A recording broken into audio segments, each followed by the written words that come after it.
Hello, and welcome to another Cloud Podcast, a podcast designed to bring you stories from the smartest minds in IT, operations, and business, and learn how they're using cloud technology to improve business and the customer experience. All right, well, welcome to another Cloud Podcast. We're excited today to have David Avrin. He's a customer experience extraordinaire, keynote speaker, author, and consultant for those businesses that want to keep their customers and not have them leave. David, welcome to the show, and thanks for coming on. Hey, thanks for having me. Let's have a good conversation today. Yeah, we absolutely will. And Artie, my co-host here, Artie Costaboom, good to have you, buddy. How have things been? Yeah, nice to see you as well. Great to have someone who is an author on the podcast today. We have a ton of questions, but I think the first things first. David, tell us a little bit about yourself. Tell us a little bit about some books that are behind you, and also tell us a little bit about your new book. These books. Yeah, you know what? I speak and I consult and I write on customer experience. You know, my career, I started talking marketing. I had a marketing firm 30 years ago. And I spent a lot of years helping organizations raise their profile, raise their profits. I wrote the book, It's Not Who You Know, It's Who Knows You, which did really well. And I spent a lot of years helping organizations craft the words they use to describe what they do, to sort of find ways to differentiate in a very competitive marketplace by better explaining what it is that they do. You know, anybody in food service, they talk, we start with the freshest ingredients. I'm like, you're serving food. I mean, what's the alternative here? We use nearly expired ingredients, but we pass the savings on to you. So 20, 30 years helping them find words that weren't necessarily clever, but were very persuasive. But then I saw a remarkable shift in the marketplace, and the shift was in us. Was in how we buy and how we choose, and came to the recognition, along with others as well, that what we say about ourselves, while certainly important, is far less impactful today than what other people say about us. And so I began the research into what drives all of that. Some of it formal and a lot of it anecdotal. I literally started crowdsourcing my followers on social media and others and saying, what pisses you off? What frustrates you about what companies do today? And that's what led to the book, Why Customers Leave. It led to a whole new direction in my business. So as I speak now and work with organizations, 24 countries around the world, I talk about how do we become remarkably easy to do business with. I think that is the significant differentiator today. In business for historically, and even today, a lot of businesses, when you ask them, what's the secret sauce? Why you among all your competitors? And what we hear a lot is at the end of the day, it comes down to quality, or they talk about commitment or caring or trust or people. And I'm like, so you're saying your competitors don't have quality or they don't have people? I mean, give me a break. Today, quality is not a differentiator. It's the entry fee. You better be good or you won't survive. You get outed very quickly, right? Social media, TripAdvisor and Yelp and Rotten Tomatoes and Glassdoor and everything else. And so in my business, I came to recognize that the real differentiators is what customers today prioritize. Well, we talk about quality and commitment and caring and trust in people. All the research today is showing that our customers are prioritizing speed and convenience and accommodation and flexibility. My colleague Sally Hogshead, she talks about fascination, how to be fascinating. And then she says, different is better than better today. And I say, convenient is better than better. Everybody's good. Who can get it to me faster? Everybody's good. Who makes me wait on hold for 45 minutes? We have this whole new generation of conveniences that is astonishing. And for consumers, for all of us, and we're all consumers, regardless of where you are in business, we're all consumers. It's pretty awesome. I mean, I have my groceries delivered. I mean, it's freaking great. But in business, it's difficult today because we have to keep up and we have to catch up and we have to predict where things are going. And as Gretzky talks about, skating to where the puck will be. And technology can help with that. A mindset can help with that. So my background is teaching business, and I've shifted from marketing and branding to customer experience because I think customer experience is today's marketing. You brought up a good point, and you talk about, making things easy, simple, and like the drivers that are, that have changed on what customers expect these days. Yeah.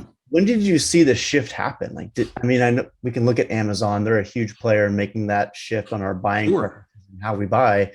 But when did that start? When did you start to see that trend pop up, where it was more simplicity and flexibility in those drivers versus, hey, we're cheaper, or hey, the other Yeah. things that don't matter as much, we're fresh. Well, we went through a lot of different eras where Right. it was about being clever, and then it was this race to the bottom in terms of price, and then it was efficiency, right? And then it was Six Sigma and all the way. Mm-hmm.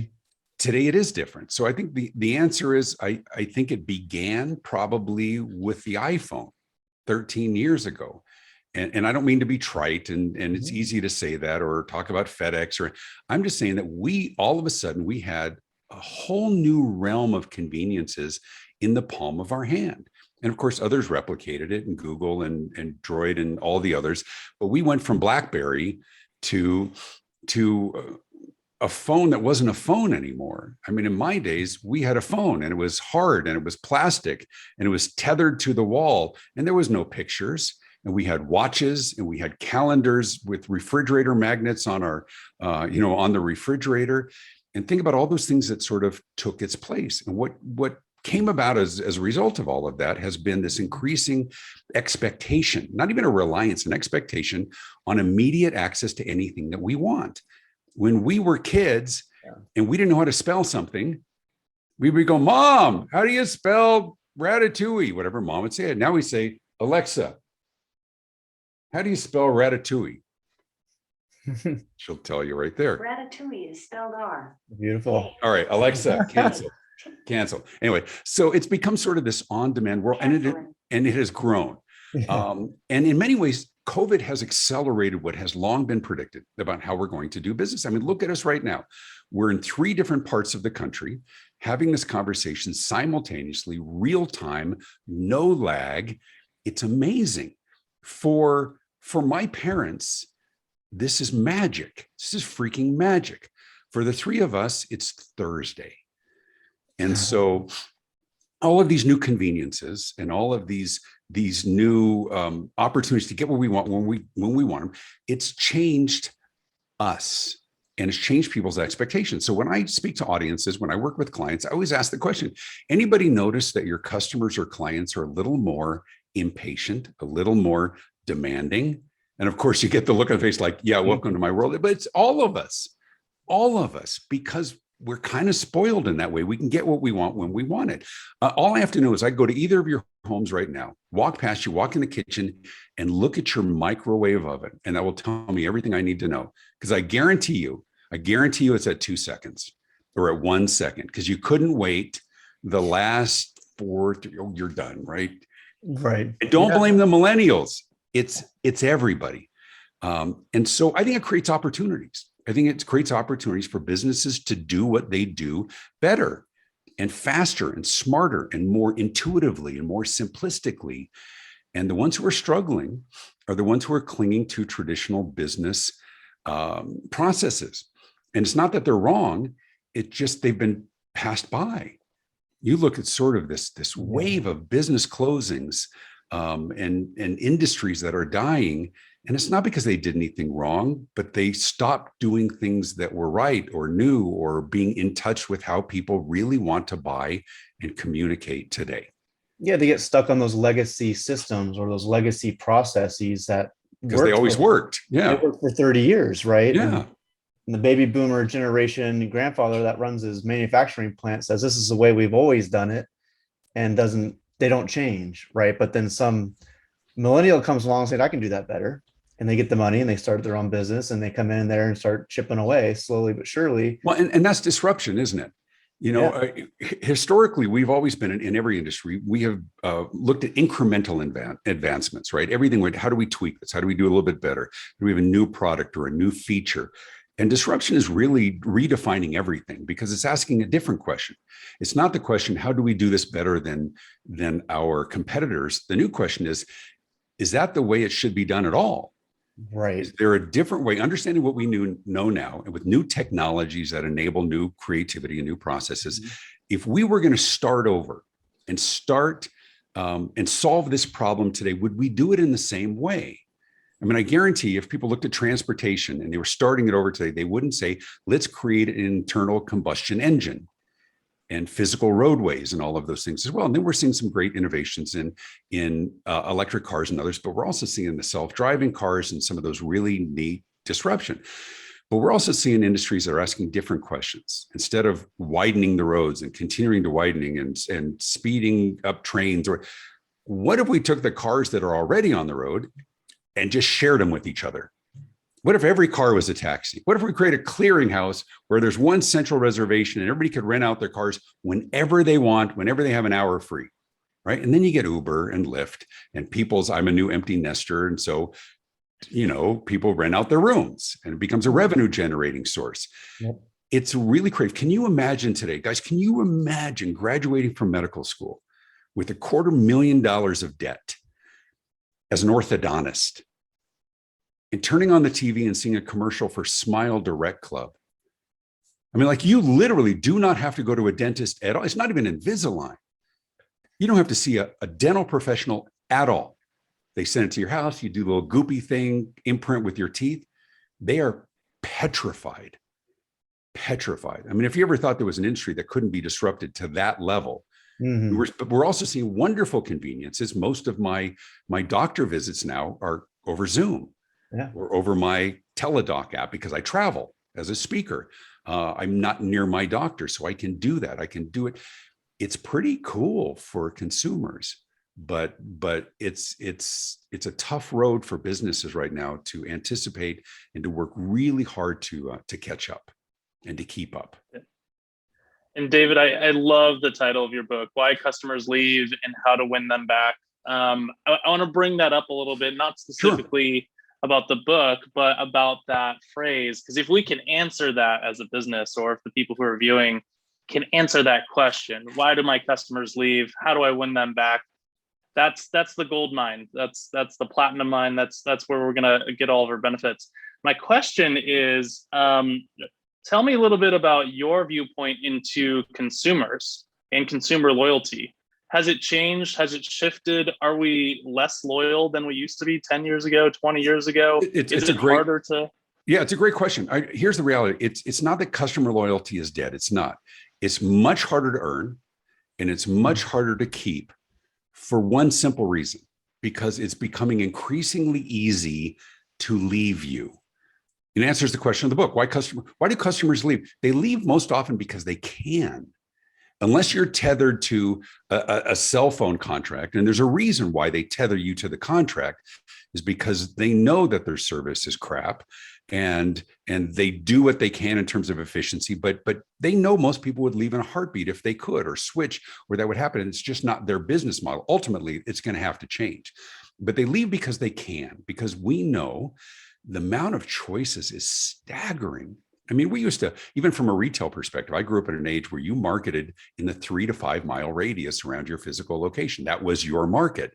And of course, now with everybody is an international company, the minute they go online, unless you're a bowling alley or a hair salon, most businesses are international and they're 24 hours. And so I think the biggest mistake that organizations are making, and why customer loyalty is waning significantly, is because businesses are becoming increasingly difficult to do business with, increasingly rigid. Now, we may have new conveniences that we can do it on the app, we can log in with our face, but in terms of policies and procedures, they're actually getting more rigid. Somebody asked me, I was on another podcast, and they said, we've been talking about this for 40 years. How could service be getting worse? Or I said, but it's the perception of it. And here's why. And let me sort of map it out. There's so many things in business we can't control, right? We can't control our competitors. We can't control markets or financial markets. We can't control pandemics. So we try to control what we can. So we have some measure of predictability. So we create our customer journey. And whether it's a user experience, or whether it's an in-person customer experience, or even employee experience. So here's how they learn about us. Here's how they search and research and reach out and communicate with us and select or customize and buy and pay and deliver, and whatever that customer journey is. And it works because we created it, right? And where it doesn't work, we tweak it. because it has to work. And at the end of all of that, we have to be profitable, right? Because if we could have a greater level of predictability of our customers' behavior. Now, you may call them customers or clients or patients or constituents, whatever they are. We'll call them customers. If we can have a greater level of predictability of their journey, of their behavior, then we can have a greater predictability of sales and revenue and cash flow, and we can budget for that. We can hire for that. Here's the problem, guys. The problem is your customers have never read your employee manual. They don't know how they're supposed to do it. They just know how they want to do it. And what we're seeing today is a less and less flexibility in terms of people wanting to do it their own way. As a matter of fact, we get frustrated, right? They're trying to circumvent the process, or they're trying not to do it the right. And so what we get people saying no a lot. And organizations that's not what we do, or sorry, that's not how we do it. You have to go through these steps. What we don't allow is our customers to bypass the garbage. I have no problem with digital assistants or AI or chatbots. They have a very important role as long as there is an off-ramp to a real person. And so organizations will buy into these great technologies that create phenomenal efficiencies for them, but in turn, too often frustrate their customers. And then you get somebody on the phone going, real person, real person, real person, right? Yeah. It's the same thing on chatbots or things like that. When you call some organization and you get the message saying, please listen closely as our menu options have changed. Press 1 if you're bleeding profusely from the head. Press 2 if you have a cousin with the last name beginning L. And you get all the way through to 0. If you'd like to speak with an operator, please press 0. How about we put that at the beginning? How about we can bypass the garbage? But companies don't want to do that. They don't want to talk to their customers. They want to offload all of that. And so we get more and more frustrated. You get, even when you're on hold with a company, you hear recording message after message after message where they encourage you to go to their app, to go to their website. I'm all for options as long as they're options, as long as we're not pushing people to do business with us the way we want them to. And the frustration of rigid policies. We are entering an age that will require, and this is scary for business, require an extraordinary level of accommodation and flexibility. We have to say yes to things we haven't. Doesn't mean that we do it unprofitable. We're not going to interrupt a major manufacturing process for a one-off. If you have a vegan restaurant, somebody wants a buffalo burger, sorry, dude, it's a hard no. Right. But we say no to kind of stupid things. Right. Yeah, and I think sometimes, when they're saying no, and because of that rigidity in their process, is because they're trying to cut costs as much as possible. Obviously, we know in the contact center, more butts in the seat are really, really expensive compared to, hey, throw them through an AI sequence, throw out the bot out there, just email only support. But then that's why the customer leaves, because you're not meeting them where they're at. You don't give them all. It works. And I'm a fan. I mean, I'll be honest. I think that kind of technology is really important. I saw a statistic recently. It said less than 25% of companies have adopted an always on business model to support their always connected customers. It's a mistake. It will grow. But those who do it poorly are the ones who don't give that off ramp. I've been at conferences where there was an entire panel of millennials talking about how millennials, they want to be able to do things on the app. They don't want to talk on the phone, whatever. And I'm like, how many industries are serving one generation? My clients are anywhere from 22 years old to 75 years old. I have to meet everybody where they are. Here's where technology is great. Provide those opportunities. We cannot staff 24/7. I get all that, or at least to the level of all the calls. We don't want to answer the same questions over and over again, but you got to understand the lifetime value of a customer in your field. We frustrate that one and they leave and don't come back. Well, here's even worse. Now they go online and they rant about you or something that was really frustrating. I did it yesterday on my social media, and I teach this. It's the ramifications today of underperformance are profound, and the internet is forever. And we got to stop handing bullets to customers or holding guns to our head. I don't mean to be graphic, but I think technology can be great as long as we give them options, as long as there's an off ramp. But when it's technology only, that people are frustrated and they leave and they rant online. We all grew up in an era where we used to call it guest relations philosophy. And everybody's heard this. Everybody's heard some version of it. We've been talking about it for 40 years. The average person with a positive experience tells 2 or 3 people, but somebody with a negative experience tells 10. Right. None of that is true anymore. Oh my God. Today we tell thousands. Today we tell millions. So part of my message is I travel the country, travel the world, is how do we become remarkably easy to do business with? How do we eliminate points of friction? How do we expedite complex processes? And technology is a wonderful way to do that, because the vast majority of issues can be resolved that way. In some ways, it's just an electronic FAQ, but it's an FAQ that gets smarter and smarter. And chatbots next year will be way smarter than they are this year, and they'll be way smarter the year after that. But I'm one of those people that apparently none of my questions are frequently asked. And so I'm the person that, like, the industry. I mean, we call it an off-ramp. At least give them an off-ramp for that real person. Manage expectations, meet them where they are, because customers are changing, and not everybody's going to make it. Not every business is going to survive this, because there's better alternatives and easier alternatives and more simple alternatives. You touched on a lot of good points here, and I'm sure we could drill into them with way more detail. But I want to talk a little bit about your new book. So tell us about your new book. When did it come out? What's the title? What's the premise? Maybe a little teaser as well. What can you want me to talk about my new book? You know what? Twist my arm. No, listen, this is one of those things that what I've come to recognize during COVID and before as well, is that what we're losing is we're losing conversation, putting conversation on the calendar. Even while Zoom can certainly be effective for those who are working virtual during COVID, and some that still are to an extent, they tend to be structured meetings to accomplish a specific goal. And what's been lost is sort of the serendipity of the unexpected conversations that happen in the hallways. There's somebody dropping by the office and saying, Janet, you got a quick second? Right? And going over those things. And also there's things that are happening on the front lines of your organization that aren't necessarily being passed up the chain of command. What are people frustrated about?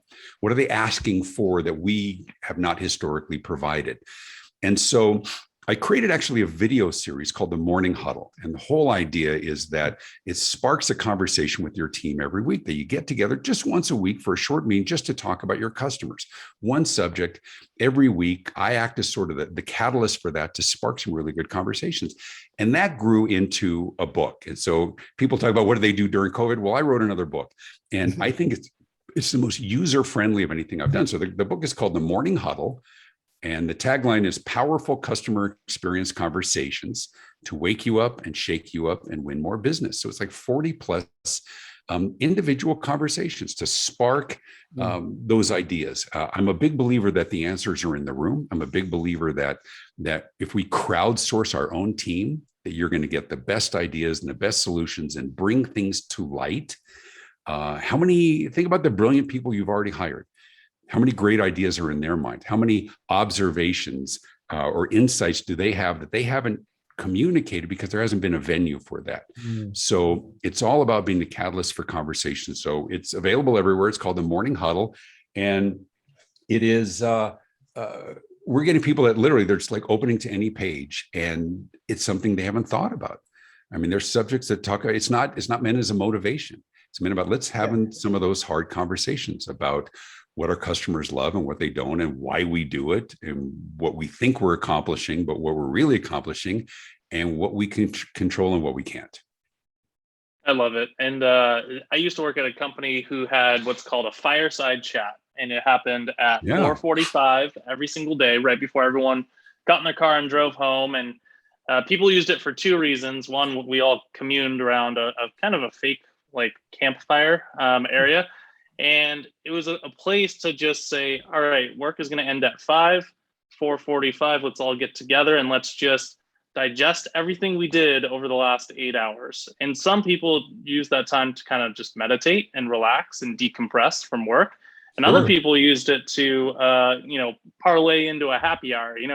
I'm still eager to get things done. I want to network with my peers. I want to talk to my colleagues, but I felt like that 15 minutes was the best part of my day. I was looking forward to it every single day, just going and talking to my colleagues. Speaking of the morning let me ask you a huddle, question yeah. about that, though, because I find that absolutely fascinating and so useful. Did you also find that there was an opportunity to sort of express, here's something I observed today, here's something I learned today, not just because it's show and tell, but because here was an epiphany I had. Here was a light bulb that went on that sparks that conversation that others can bolster. You know what? I had a call just like that yesterday, and then we can come to some measure of consensus. How are we going to handle that, as opposed to putting out fires as they come up?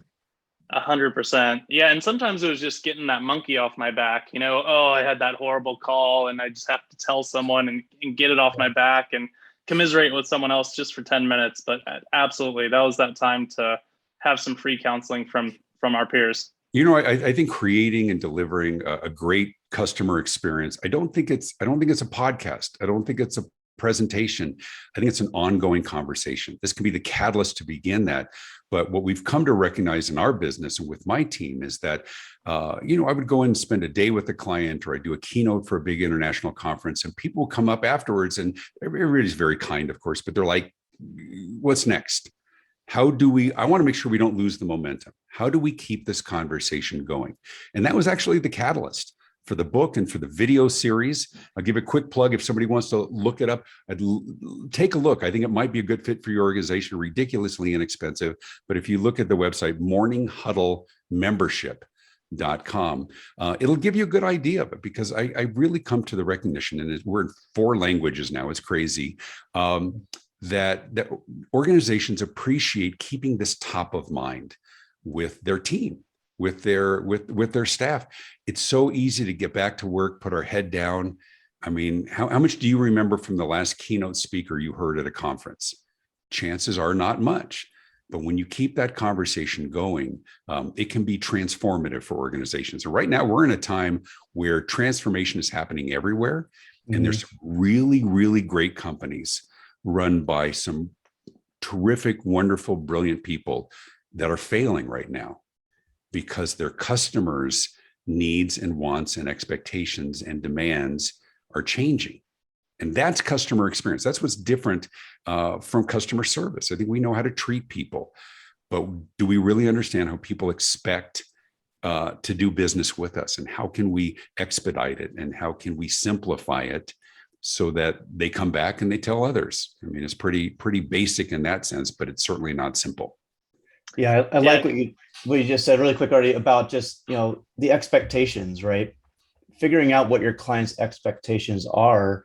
What I'd like to learn a little bit about is just some success stories that you've seen happen, right? Where maybe a legacy company has transformed themselves based off some of the work you've done or what you've seen happen with some of your clients, and how they've taken what you said and putting it into action. Yeah. Well, you know what? I worked with a lot of companies that I can't always say who that is. But Acme Co. Yeah. We'll call it Acme or X company. But I've keynoted and worked with everything from Remax to Hilton and some of the other major brands. But part of it is being the catalyst for that. But what we're seeing in organizations is a pendulum beginning to swing back a little bit. And here's what's kind of exciting for me. Some wonderful innovations that we're seeing in technology, whether it's a keyless entry into your hotel rooms or things like that. I remember talking to a gentleman at one of the big Hilton events, and it's a great client of mine, and I'm Diamond Hilton and all in with them and others as well. And I remember talking to somebody at the trade show at one of the big events, and he says, I'm not sure we're going to get to the point where we have 100% acceptance and compliance of the keyless entry. I said, oh, you don't want 100%. And he kind of looked at me curious. And I said, you understand that if you get 100%, that means you've successfully pushed people to do it the way you want to do it.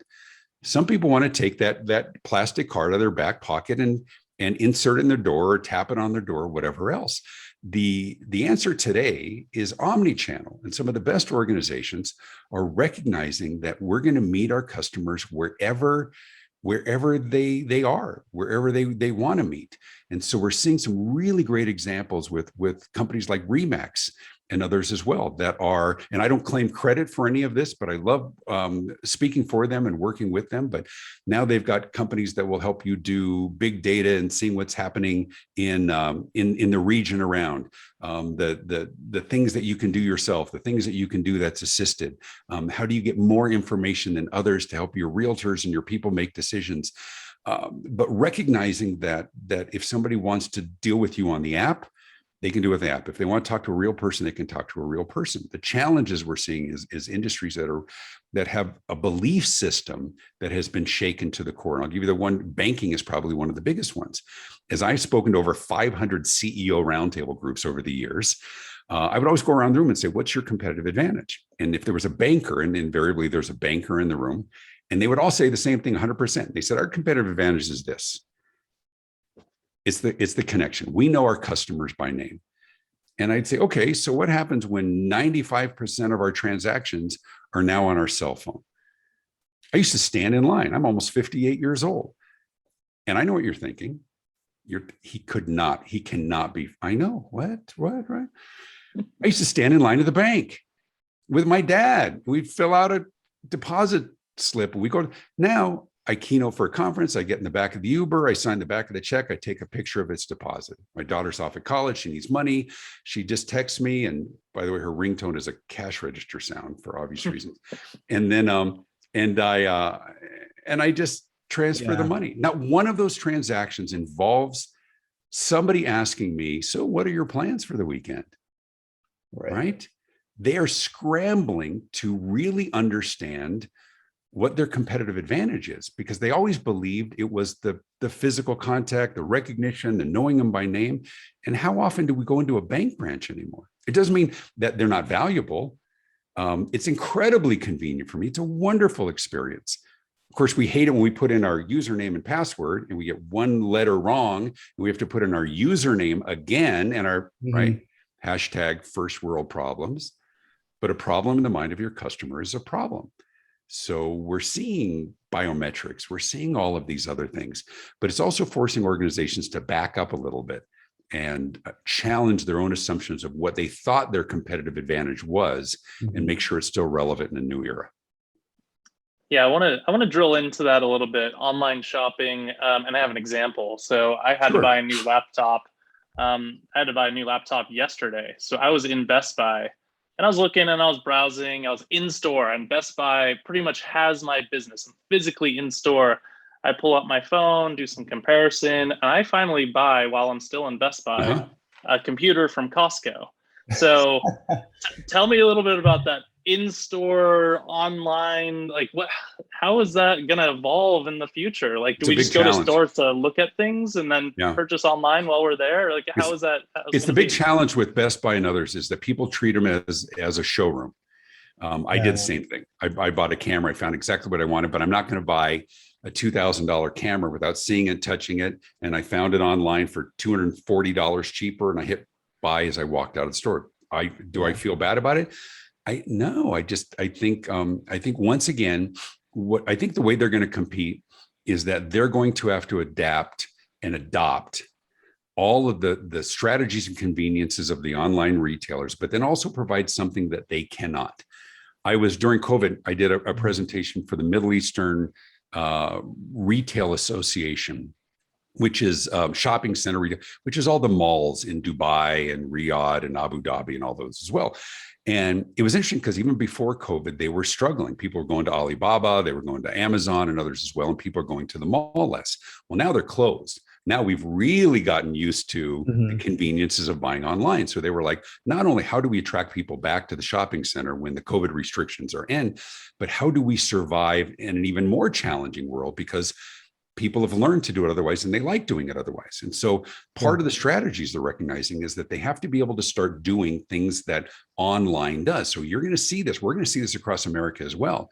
You're going to see shopping mall stores delivering. You're going to see delivery from the Gap. You're going to see curbside pickup, but also providing something that they can't, which is community, which is the opportunity to try something on. Right? Even if you can buy something, you still have to return it if it doesn't work or whatever else. So I think what you're going to see from Best Buy and some of the others as well is finding ways to compete head to head from an e-commerce capacity. And maybe they do turn into showrooms, but ideally showrooms for their own products and their own sales process that might turn digital. Once again, we can lament the loss of Toys R Us or Circuit City or Blockbuster and all of those, but can you really say that our life is worse as a result? No, I mean, we lose the nostalgia. I'm in Denver. We lost the Rocky Mountain News. It's gone 100 years. And a lot of my very good friends and colleagues lost jobs. But do you want to wait once a day for the newspaper to come out to see what's going on in the world, or wait till the next day? It's instantaneous. Now, of course, we have a lack of objective news, but that's a whole other issue. but it is. But Artie, you're right. It's a huge issue for retail. They're going to have to figure out how to survive, and they can do it by being more convenient. Adopting some of those other things. You see all these new innovations like HelloFresh and Freshly and Blue Apron and all of those. I'm not sure there's a really long lifespan. Phenomenal new things. We're going to send the meals to your house, because now through Amazon Prime, I can get the same thing from Whole Foods delivered in the next hour. The lifespan of innovations is really short. It used to last 40 years, 20 years. Sometimes now it's 2 years, because there's already something coming. And I tell organizations all the time, I say, well, we're in this room learning and sharing and growing our business and strategizing. There are people in other rooms all over the world trying to think and figure out how to do what you do differently and better and faster and smarter and more intuitive. And that's disruption. The best thing to do is, if we disrupt our own industry, have those conversations with your team, challenge yourself.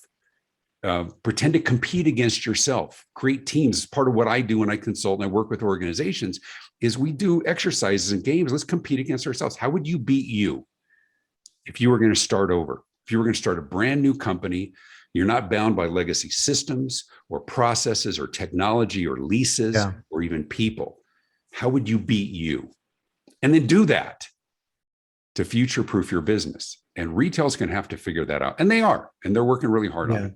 I think retail has a tall task ahead of them for sure. Because I remember buying ski pants with my wife, and I was like, just order 5 different pairs, different brands. Sometimes they're different sizes, from REI, from Moose Jaw, all these different ones, bring them in, try them all on. And then we sent 4 of them back, but I think the challenge too is selection. You only can have so much in your store, especially on the clothing side, right? You look at the REI, they don't have every single brand, or if they do, they have a very limited selection. You go online, they got everything, right? And that's the ease and convenience of shopping online, is because you're not carrying in-store product, so you can offer everything all at one time and not have to buy. But one of the challenges of online, let me tell you this, Alex. One of the challenges is sometimes we've lost that conversation with our customers, right? We've made it very difficult for them to communicate with us, difficult for them to complain. I always say, if you make it difficult for your customers to complain to you, they'll complain to others. So complain online, right? Or communicate. But what we've lost oftentimes is also just insights from conversation about what they want or what they don't. I'll give you a really quick example. I know we're short on time. I went to a website, and I love the podcasting thing as well. And there was a really cool shirt for podcasters. And so I went to buy it. I'm a big guy. I'm 6'3". And so I tried to buy a double extra large, and they didn't have it. I mean, it wasn't even an option. So they went small through extra large. And so I clicked away, right? They didn't even know I was there. They never knew that they had a prospect. But then I thought, so I quickly shot a note. Why don't you guys offer double extra large? To my surprise, the guy who owns the company sends me an email back, and he says, we don't have a sufficient demand to justify printing up the double extra large. And my response was, how do you know? It's not even an option. Yeah. How do you know how many people want a double extra large? I mean, I wasn't exasperated, but I was like, he was tone deaf to, he just assumed nobody wants it because nobody was asking, because there wasn't a venue to ask. Right. And so I said, you don't know. So the part of the challenge with the online is creating a good interactive mechanism for communication. And that doesn't just mean relentlessly sending your survey over and over and badgering people to fill out your survey after the fact. There's a role for it, but not an excessive role. It's funny you bring that up because if you can bring a retail experience into the e-commerce realm, it works. I mean, I bought a set of $700 skis because there's a chatbot there. It's a smaller company, but they do handmade and it's very, high touch, but there's a chatbot. He pops on, not a robot. And we start talking about the different types of skis. I talked about my ability, like what I'm looking for. And it was an interaction right there, just like if you were at the store, although it's just over a bot. And I was and that's one aspect of it. Yeah. And I think it's great. Here's the other aspect. A video for 60 seconds. Let me introduce you to this. And then they see it. And then a thing you can roll over and it makes the figure spin around and you can see it 360. Yeah. All of those things are important, but not just one of them. And so the people who want to see it, if the ones who want to ask about it, they want to find out if it's right for them. They want to see what it looks like in action, in context. And I think e-commerce is getting better and better at that. And the nice thing is there's leaders who sort of set a standard. It makes it challenging for smaller retailers because we come to expect what the big ones can do. And so we do. So get better. Get better. Well, David, I hate to cut it off. I know we're at time, but absolute pleasure having you on the podcast. This was fun. Everyone. Yeah, absolutely. We're going to have to do it again, especially after you write your next book, which I know you will. And we'll put a link to all of your books down in our comments, and then we'll also make sure that we link to your podcast as well. But absolute pleasure having you on. Outstanding. Thanks. Hey, listen, real quick, if people want to get in touch with me, it's just davidavrin.com, AVRIN. davidavrin.com and look up the Morning Huddle. Go to morninghuddlemembership.com. I think it's the most impactful thing I've ever done. And I would love to catch up again later on. Things are changing and it's worth a conversation. And for everybody listening, click to like this, leave a comment. Really Absolutely. Important. Leave a comment. Appreciate it. Bell, subscribe. All is good. Ring the bell, smash the subscribe. All the above. Thanks, guys. You got it. Thanks, everyone. Well, that wraps up the show for today. Thanks for joining. And don't forget to join us next week as we bring another guest in to talk about the trends around cloud contact center and customer experience. Also, you can find us at adleradvisors.com, LinkedIn, or your favorite podcast platform. We'll see you next week on another Cloud Podcast.